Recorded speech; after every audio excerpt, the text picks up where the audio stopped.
November 15th, and this is Geeknights. Tonight...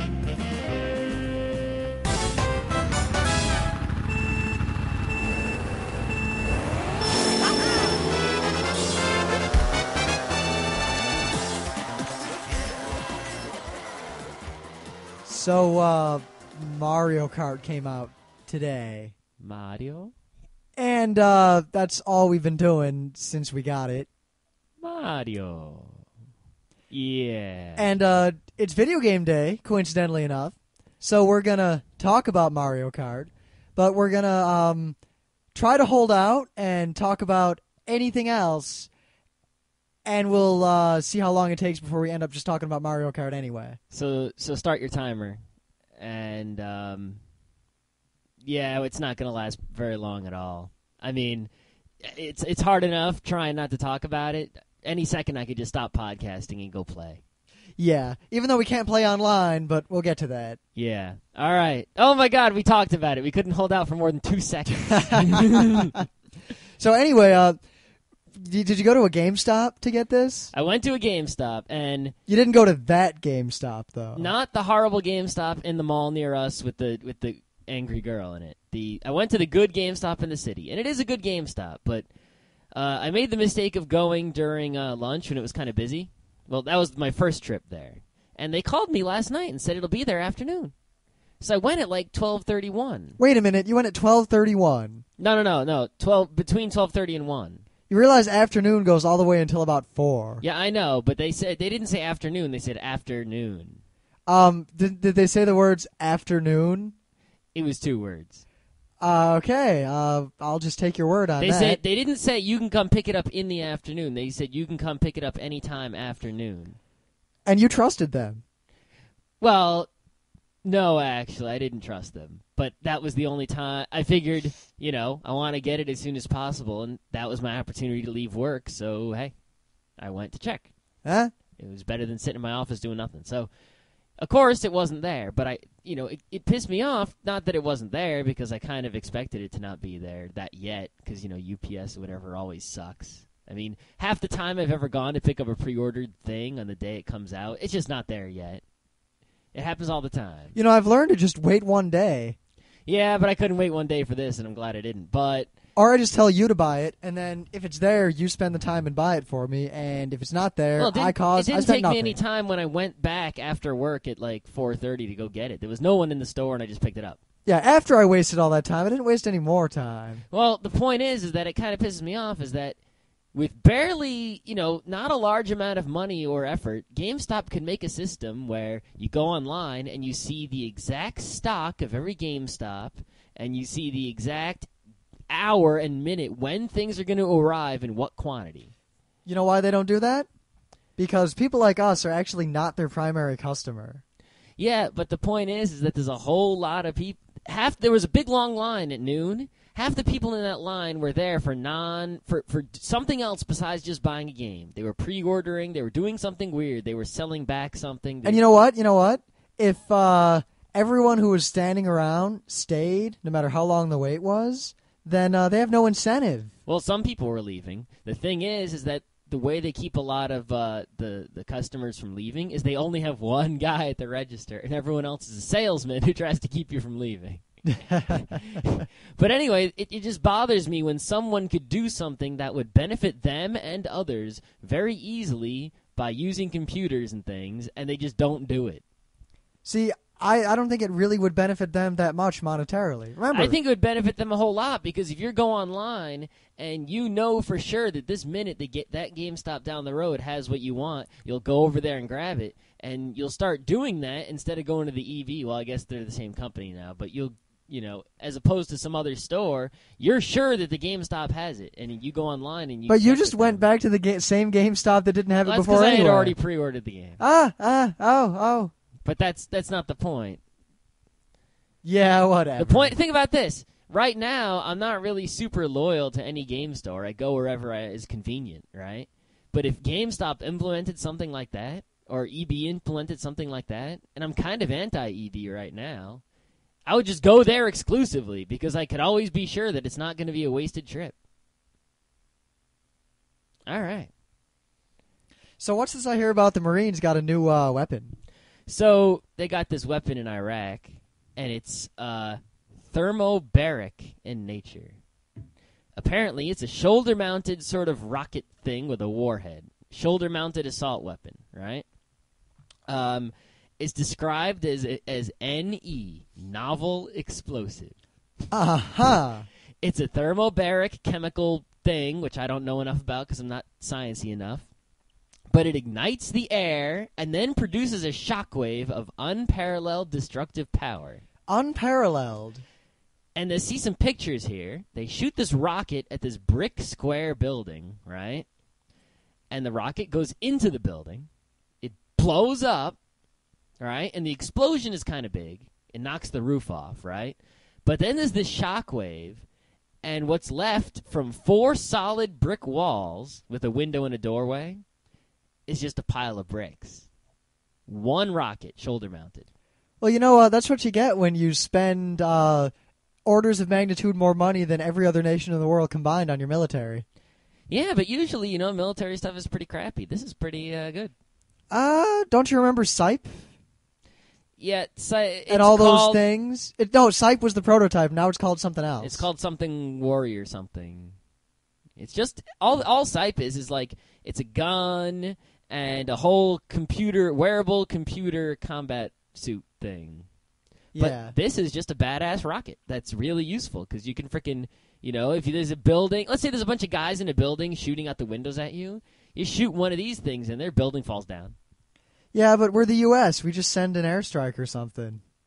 Sometimes, but I think they're actually going to use this. They're actually using it right now in Iraq all the time, apparently. Uh-huh. Like, they just got it shipped in, and now they're using it all yeah, over because the thing we need to be doing right now is destroying more buildings over there. You know, winning the hearts and minds of the population.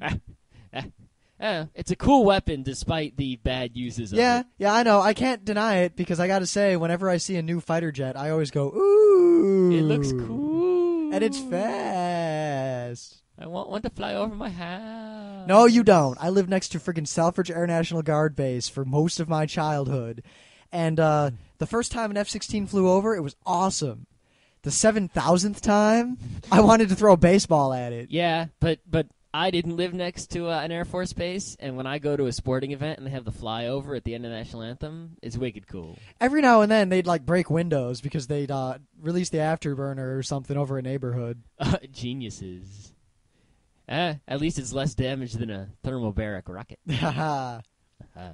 So, Mario, Amazon is doing something kind of cool. I mean, Amazon generally is kind of on top of this whole internet business thing, considering how profitable they are.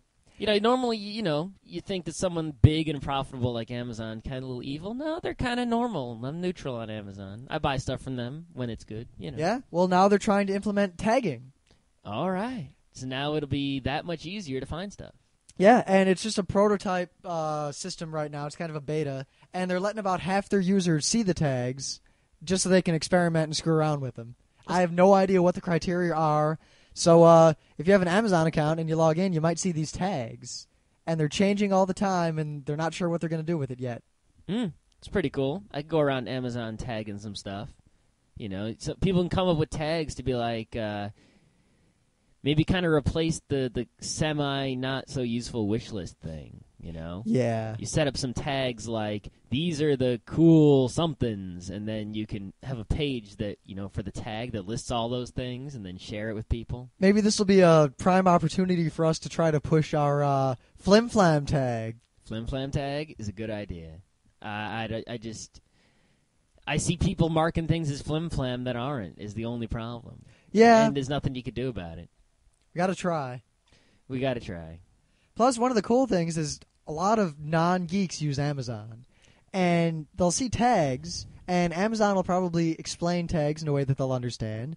And it'll make tagging, hopefully, a more accepted technology. Maybe people start finding the delicious. Well, a lot of people are using the tags on Flickr and stuff, and they know what they're doing. Yeah, those are generally more geeky people. Generally, but you'd be surprised. I think Amazon could be the tipping point. Might be. You know, but I don't think that a lot of people are going to go through the effort of tagging things, and, you know, they're not going to get the full power out of the tagging. They're going to kind of... We could talk about our things of the day. Yes, I knew you forgot something. Look at you not holding out, you druggie. My thing of the day, I ran into a picture that someone made, and what they had done is they took every single Playboy centerfold for like a decade, and they mathematically averaged all the images. And the resulting image is kind of neat looking. That's all I got. It just looks like this fleshy blob.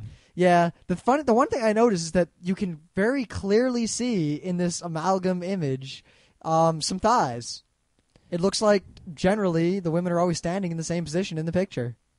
Yeah, you know what else you can see? You can kind of see this kind of little shadow of cleavage. Yeah. And, I wonder what this blob of hair. I wonder what photographic elements the Playboy photographers were focusing on when they decided to set these centerfolds up. All right, so my thing of the day. Oh my God! When I found this, it was on the Anime News Network. I was just like rolling around the office practically. So you know the Azumanga Daioh guy? What's his name? Azuma? Yeah, his last name's Azuma, or his first name, because it's Japan and they say the names backwards, right? So he makes the Azumanga Daioh, which is pretty hilarious, and he also makes the Yotsuba, which is his current awesome, and it's equal, if not more awesome. But there's a site with, I think it's by him or by a crazy fan. It's a Japanese site, so I can't read it and I can't know, but it's got a bunch of flash animations that are all with his stuff. And one of them was the opener to Azumanga Daioh, but he replaced all the characters with Yotsuba characters and Yotsuba things. And it's the hilarious if you know what those things are. And if you don't know what those things are, find out. Yeah, or else you suck. I imagine we'll talk about them on one of our anime podcasts. We definitely should. There's a manga and an anime of Azumanga Daioh, and there's just a manga of Yotsuba, but it's coming out really quick. And I imagine there will be an anime about it. Eventually, maybe one day. I hope there is. So Mario Kart. Oh my God. It's video game day. Mario Kart is fantastic. You know, before I played this Mario Kart, GBA Mario Kart was the best because unlike the other Mario Karts, which are pretty much just random, the computer cheats and items mean everything, the Game Boy one was actually racing was the most important. If you raced well, it didn't matter what items came up, you won, right? The DS one, they subtracted that a little bit, but they fixed it because the items don't do as much damage. You get hit by a shell, you recover a lot quicker, you know. So you can't avoid the shells anymore, but you recover, and it's really good. It's better than the GameCube one or the N64 one or anything. Oh my God. See, I've got really no reference because the last one I played was for the Super Nintendo, and I had no interest in the franchise for a long time. And this game is awesome. I can't deny it. Yeah. It's a Mario Kart game, so you pick a character, you pick a car, and then you race and you throw things at each other. Mm-hmm. They got a lot of good track selection. Some of my good tracks from the Game Boy one are in there. You know, the new tracks are really high quality, especially the Waluigi pinball. Yep. The freaking speed tube. What other tracks are really good? I like Delfino Plaza myself. Delfino Plaza, with the long drift around that fountain. The new Rainbow Road is all right, but it's easier than previous Rainbow Roads. But it's not easier than previous Rainbow Roads if you want to really turn up the speed, which it's a good balance. Of course, the main thing about this game is that, one, because it's on the DS, it's wireless, so you can just play with 8 people in one room and all race. You could do that 4 people with the Game Boy, but it was terrible. You had to sit near each other with the cables. You sit near, you mean hunch over each other. Those cables were like 4 feet long. And you could play with 8 people on the GameCube, but you needed 2 GameCubes and 2 TVs and 2 LAN adapters and a wire. No one has that. People have it, but not many. No one. No one in the world. There are people, but not many. Now, the main thing about it is that this is not just Mario Kart. This is kind of the launch of the Nintendo DS Wi-Fi. Well, there was also Tony Hawk's Skaterland. Well, SK, the number 8 Erland is also using the Wi-Fi. Yeah, because that's going to be a fantastic game. It's oh my god, it's out now, and kids are playing it, but not me. You won't catch me with that. Now, we actually got to play some of the online, and it's perfect. There's no lag. It just works. It just works. The only thing is you can't drag items around. Other than that, and you can only play with 4 players. Yeah. But other than that, it's flawless. Yep, you can play with anyone you've ever played with locally. It saves a little key, a little friend code, and you can always play with those people anywhere as long as they're online and you're online. You can always type in friend codes, too, of people that you talk to. Yep, and our friend codes will be in our forum. Yep, or somewhere else, maybe in the comments. Who knows? Probably everywhere. Yeah, so if you got the Mario Kart, put up your friend codes, and we'll give you ours, you give us yours. We'll lay down some blue sparks. Bitches. There is a problem, though. The Wi-Fi online play, and we're really not sure at this point what is wrong, but it is well known that it's not currently working so well. If you actually find someone and connect to them, it's fantastic. But half the time, it just craps out before it connects to anyone. Yeah, well, you see, before the game was released today, people who had preview editions of the game were playing, and they only reported problems when they had a bunch of people in the same room on one access point, which is what they had because they were going to Nintendo and doing this, with a whole bunch of press people. But the problem, if you go to the Nintendo Wi-Fi site today, it says there's a message that Mario Kart has, intermittent issues. So we don't know. Yeah, so what happens is if you try to play without friend codes, if you try to just play worldwide or regional or rival mode, you sit there waiting for quite a while for anyone to join, and usually no one joins, and you don't find any opponents. I imagine that'll be fixed pretty soon. Should be fixed soon. But if you find opponents, most of the time what happens is you get, it just cancels out, and you get this error instead of starting to play the game. Error 18. Haha, I am error! Should I talk to Riverman? Bagu knows the way. Bagu lives in the woods. Does he play Mario Kart? Because I could play with him even though he's in the middle of the woods if he's got a wireless access point. I should log into HiSpace and see who has some friend codes. What's Bagu's friend code? I bet you he's dangerous. Yeah, but the online play is great. Oh, there's a few tracks missing from online play, but whatever. Yeah. Yeah. This game is probably the turning point, not really the turning point of the DS being awesome, but the turning point as in I'm not going to play any system but my DS for probably the next month or two. Yeah, Stupid Trauma Center is the only DS game I got that I haven't beat because I'm on a really hard mission surgery. Yep. But Mario Kart basically killed any chances of that being fixed because now I've got to get a gold and an S super rank in every single Grand Prix on every single CC rating. I'm very happy that just before it came out I finally beat Castlevania. Yeah. Got it out of my system. Dracula's dead again.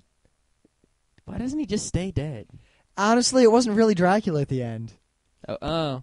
I wonder what Dracula's friend end. code is. The end is dumb, but it's dumb in the way that all modern Castlevania game endings are dumb. All right. As long as it was fun to play, who cares what the ending? There haven't been good game endings in, forever. And the last boss is kind of a challenge. That's always good, because I don't think the last boss in Mario Kart is going to be a challenge. Oh, you mean me? The internet. Oh yeah. The boss in Mario Kart is the one Japanese kid who got the game the day it came out and has been playing nonstop ever since with an IV. If I play against that kid, I'm just going to be shit my pants. Great. Hopefully I'll get 20 spike shells and I'll have a chance of winning. Are we done about Mario Kart? Yeah, I think we got it out of our system till we play some more. But if you haven't gotten a DS yet and you're on the fence, it's done. It is now the time to buy one. Yeah, you really can't. I don't see any other better way to spend video game money than DS and Mario Kart. The DS stands alone as a primary console at this point. You could have just a DS and be just fine. Yeah, I mean, the other consoles are kind of dwindling, and even though the Xbox 360 is coming next week or this week or whenever, it's mostly sports games. So unless you're a sports game nut, just get a DS. Yeah? Yeah. So the other game that we rediscovered, well, I knew about this game for a long time, but I never really got into it. Yeah. And we rediscovered it during our emulato. It's called Mule. M-U-L-E. With dots in between. Yeah, it stands for Multiple Use Labor Element. Equipment. I thought it was element. No, equipment. Basically, we realized, I don't know why I didn't realize it before, it's a German board game for a computer. It's kind of an old-school German board game in that it's a good, solid game, but there is kind of a lot of randomness. There's a little bit too much randomness, and I'm trying to figure out a way to redesign the game with a little less randomness, but it's hard. Because the game itself is solid. It's actually really cool. There's a plot and a story, but forget all that. So basically, You're 4 dudes. There's 4 dudes, and you're one of them. And you get plots of land that you develop, and on those plots of land, you can produce one of a number of commodities. And some commodities are useful for different things. One commodity is only useful for selling to make money. And at the end of the game, whoever the highest net worth wins. Yep.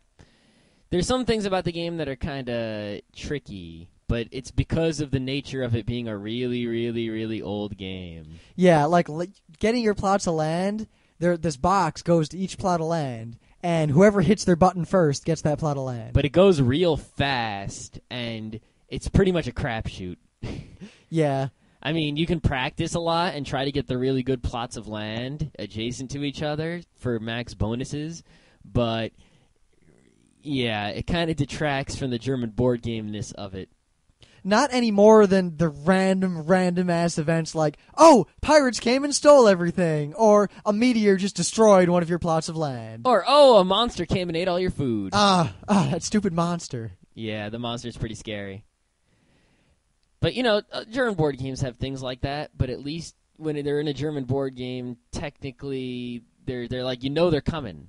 It's like, kind of like in Settlers, the robber can happen, but there is a way to protect yourself from the robber. And you know about the robber, and you can predict him and prevent him and all sorts of things. There is no way to predict, prepare, or deal with any disaster in Mule. Yeah, they're just completely random. Like, Which, oh my in a way, God. makes it more like a simulation of real-life economics. You get randomly fucked by the world, and there's nothing you can do about it. It's true. However, it's a little more random than real life. I mean, you pretty much win at gambling every day. Nah. How do you win at gambling every single time? Because that's a game mechanic. Yeah. To reward you for taking your turn quicker. It is. That's good. But it seems like, you can't get over. See, the main part of the game is making commodities, and you make one of the different commodities, and then you bid, and the bidding is kind of cool. You say if you're a buyer or a seller for each commodity, and then all the buyers stand at the bottom, and all the sellers stand at the top of the screen. And then it says go, and you move your little guy, and you stop at whatever point you decide it would be you would want to buy or sell. And whenever 2 of these lines intersect, the transaction occurs. So if I'm a buyer and I'm willing to pay $50 per unit of energy, and Rim is trying to sell his energy, let's say he walks down a bit and he stops at like $100, and I stop at $50. We stand there looking at each other and nothing happens. Then someone caves in and walks over and touches the other guy, and let's say Rim walks down and touches my line, and he'll sell me 1 unit of $50. Or there's always the hilarity of, say I've got the only energy left in the game, and there's none left in like the store. Because there's a store, but sometimes it runs out of stuff. Yeah. Because the store is only filled by the players. Mm-hmm. And everyone else needs energy. And they're trying to bid on it, but I won't sell it. And the price just keeps going up. And then if you have a partner who's down low on the buying side, he just keeps walking up and up and up, and that forces other players who want it more to keep going up and up and up, even if he doesn't really want it. Yeah, you can definitely play apples and oranges and collude with people. And then at the last second, when when the time is about to run out on the auction, you walk down, the other guy walks up. Oh, you sold him 1 energy for like $2,000. The biggest problem we had with the game was that we weren't sure how to win at first. We weren't sure how many points anything was worth. We're still not really sure how many points things are worth. I am now. I finally figured it out. You figured out exactly? The only thing I haven't figured out exactly is land. But it looks like land is just a base price plus the price of any mules you've put on it, plus the price of any equipment you've put on mules on it. Oh, That's what it looks like. Okay. And goods are just the you get 1 point for each good times the value of that good at the end of the game. How do you know what the value of the good is? Whatever it sells for at the end of the game. In the store? In the store, or if it sells normally. Whatever the price ends up at. Yeah. All right. That's okay. But, so by selling a good... You'll drive the price down, so then other people have to sell to get something from it. Yeah, but the idea is that you only want to sell a good if the price now is higher than what it will be at the end of the game. Yeah, because there's no inherent value in having a good or having a money. You just want to have as much of everything as you can at the end. I get it now. That's a lot easier. Because I was wondering, it's like, how much is this good going to be worth at the end of the game? Yep, it's not nearly as complicated as we were making it out to be. Yeah, it's like, because I'd have, like, extra Smith ore, and I'd be like, the price would be $50. I'd be like, should I sell it for $50? Or will it be worth more than $50 at the end of the game, meaning selling it is dumb because you get 1 point for $1. Right? So I couldn't make a decision because I didn't know how the game worked. But now that we kind of know how it works, it's a lot better. Yep, and if it weren't for the fact that we had Mario Kart, we'd probably play the game again. Yeah, we'll probably play it again sometime anyway. If we can get maybe some 4 USB thingies, we can do a little 4-score action. Yeah, I'd like to play with humans instead of computers. Yeah. The thing is, this game has been, it was real popular back in the day, and it still has like the 80s. Kind of this cult following, but it hasn't been remade in a long, long time. We're going to try to remake it. At the very least, I'm going to redesign it in a more German-style fashion without trying to destroy what makes the game great. See, the game also has one other aspect that you can choose to ignore if you want, but each individual player has their value, but the colony as a whole has a value too. And there are kind of 2 games here. You want to be better than every other player, but at the same time, you want the colony as a whole to survive. That's not really such a big thing in the game. At the end of the game, it talks about it. Like, it'll say, oh, the colony failed, and you all lose. It's just some text at the bottom of the screen that has no effect on anything. I think it should be, if we remake it, something more prominent. Like, the colony can fail, and then you all lose. I don't know. Because then it's more of a, tragedy of the commons, prisoner's dilemma, instead of just bidding in commodities. If you could, what would be good is if you set some sort of system where if the players don't collectively do good enough, so if one guy just bandits everyone else and the colony as a whole doesn't do well enough, that it ends up just hurting people in the game. We'll have to play around with it. Yeah, like, imagine if you're playing kind of like that Lord of the Rings game, even though I don't like that game. I love that game. Where, it's like you have to put the tokens in to help everyone. But if you don't put the tokens in, you might do better than everyone else, but Sauron moves closer. Yep. And it's kind of scary. Something like that, where if not everyone contributes and makes enough stuff, then, all the Smith ore sucks. Kind of like in Chrononauts, where if everyone was real neglectful and too many cards were face down, the world ended and the game was over and you all lost. Yeah, that's a good way to put it. That's a lot better mechanic than just, at the end of the game, there's some text that means nothing. Yeah. It's just flavor. Because the game was designed to be one of those edutainment games to teach children about supply and demand. Yep. It was actually designed by this guy who turned into a woman, and there's like a whole story behind it and how she's dead and stuff. The developers of this game have kind of a cult following. It's cool and creepy at the same time. Yeah. And there was a version for the Atari, a version for the Commodore, a version for the NES. We found this DOS version that was made in that was a 1991. remake. That was a clone remake. Yeah, it's a remake, but it's identical. Yeah, well, it's somewhat identical. The only difference is the graphics. I looked. Yeah? Yeah. That's pretty good. But didn't they change the theme to, like, Under the Water? No. No? That was in XCOM. XCOM 2 was underwater. XCOM 1 was on the land. Oh.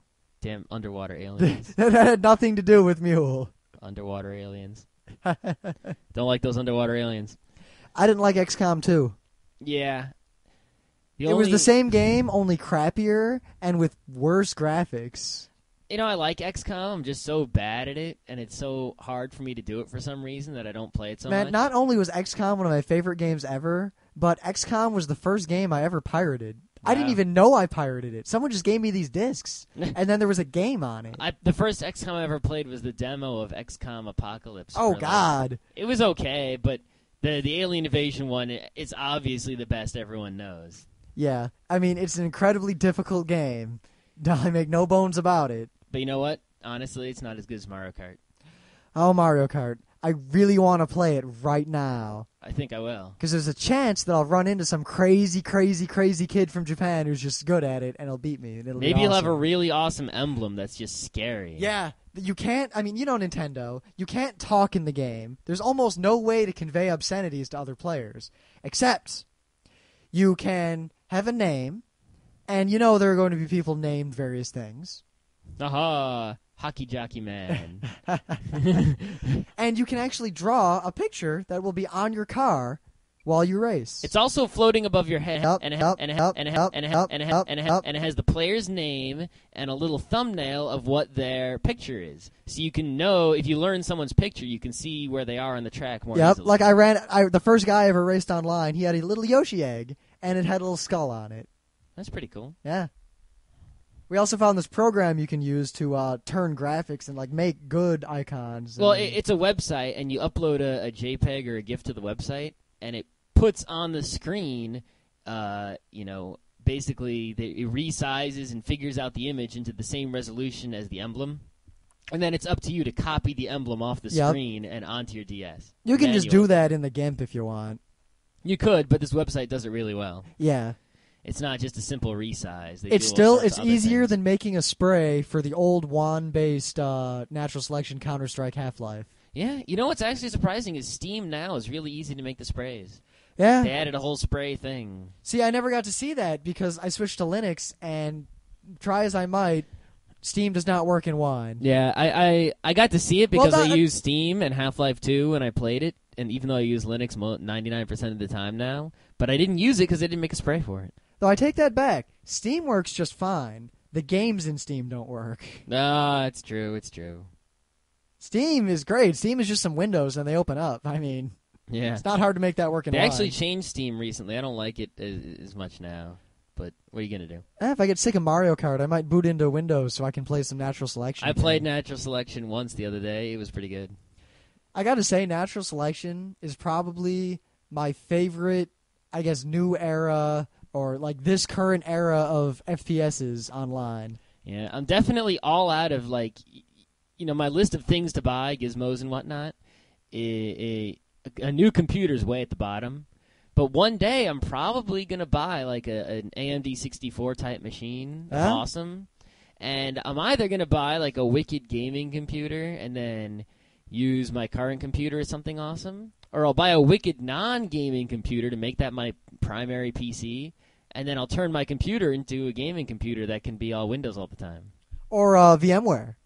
VMware would be good if it was free. Well, it kind of is with a new thing, but yeah, we still have to see how that new thing pans out. It panned out pretty good. I just don't know how useful it would be for playing Steam. I think it will be eventually, but right now, at least our computers are not fast enough to do that as well as we would like to. No, not at all. Well, especially not yours. Yeah. See, I'm still running a Thunderbird gigahertz with a gig of RAM, and yeah, it's real old and slow. Yeah.